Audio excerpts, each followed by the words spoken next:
What's going on, y'all? So as some of you all know, I had recently purchased the Sony A7 IV.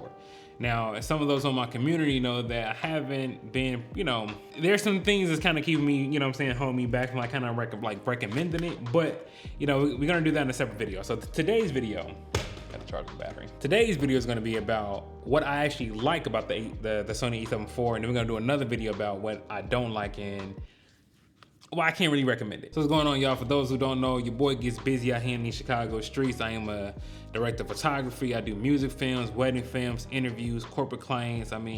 Social media ads. Anything that's video related, I do. So I need, good cameras that can do that. And I needed another camera to go on my Sony A7iv for my B cam, in which I could just have like the same picture profiles. They match up perfectly with each other, and I don't have to do that much work in post to get them to look like each other. Which, to be real, if you shoot any camera in log and then you put it in, you transform it to ACES and DaVinci Resolve, you can kind of do that like already, so it's not like a hard thing. But you want to take all that leg work out, get you a camera that has matching color science, matching picture profiles, and that's how I landed with the Sony A7 IV. Now, what do I like about this camera? Okay. First things first, I like that it matches perfectly up with my A7S III. When I'm doing interviews, if I need like a second angle, like I do love the fact that for the most part, it handles just like my A7S III. I literally have all the buttons customized to be like my A7S III. And it also has a few things the A7S III doesn't. Like prime example, you can actually turn on eye tracking, eye and face tracking while recording, and what you cannot do with the A7S III, which is pretty crazy. But then again, on the flip note, you can't turn on and off active state while recording. So you can do that on the A7S III. So it's just weird. So I do like the fact that you can turn on eye autofocus when using A7S III, because when using Sony A7 IV, because sometimes you just don't want to have it because it'll kind of throw you off for a shot, or the focus might be doing too much. So I do like stuff like that about this camera. The second thing I love about this camera would be the APS-C Crop. Now, I know, I talked about that not having an A7S III, but you got clear image zoom.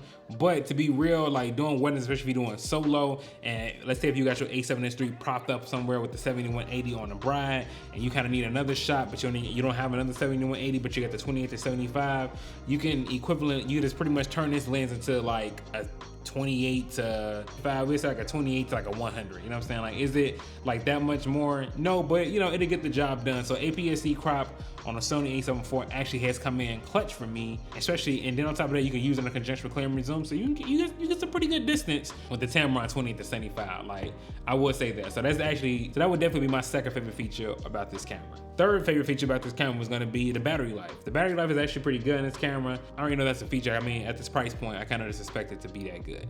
Now, I know so for those who are wondering, like, man, how does the camera take pictures? The camera takes pictures well. I'm not a photographer, I hate this shit. I'm actually thinking about doing a video about why I hate photography. I actually might do a video about why I hate photography. It's just not for me, you know what I'm saying? Like, photos is just not for me. So I have taken images on this, and it looks phenomenal, you know what I'm saying? Like, I use JPEG, and everything doesn't need RAW. That's what she said. I had to, whatever. But the photos coming out of here, they look great. It's 33 megapixels, you know what I'm saying? Like, that's all I got for you. And because I'm not one for lying or just trying to make a video longer than it needs to be, I'm gonna be real with you. Like, that's kind of about it. Like, that's kind of like the only favorite things that I like about this camera. And then the next video I'm gonna do for you all, because that's just gonna be longer, because there's a lot more dislikes I have about the camera, in which why I can't really recommend it to you. I'm just being honest. Like, yeah, I don't think I can. Depends on what you're doing, you know what I'm saying? But as far as the camera having 10-bit color and shooting 4K 60 and all the codecs looks great. It matches up well perfectly with the Sony A7S III, as you all been saying for some of the B-roll samples I've been giving you all. Like, you really can't even tell, you know what I'm saying? Like, even with the whole argument, well, it's downscaling from 7K, like, you can't, like, I just put images up and I guarantee you cannot tell me which one's a Sony A7S III and which one was a Sony A7 IV. And the only reason I can tell you, because I was there shooting shit, so I know which camera I was using to film it, but you can't tell the difference. You see what I'm saying? So if you're more interested in learning what I do not like about this camera and why I can't recommend it, make sure you subscribe to the channel. That video is coming out soon. And yeah, man, we got some more shit to talk about. It's your boy Sean Brooks, man. We out. Deuces.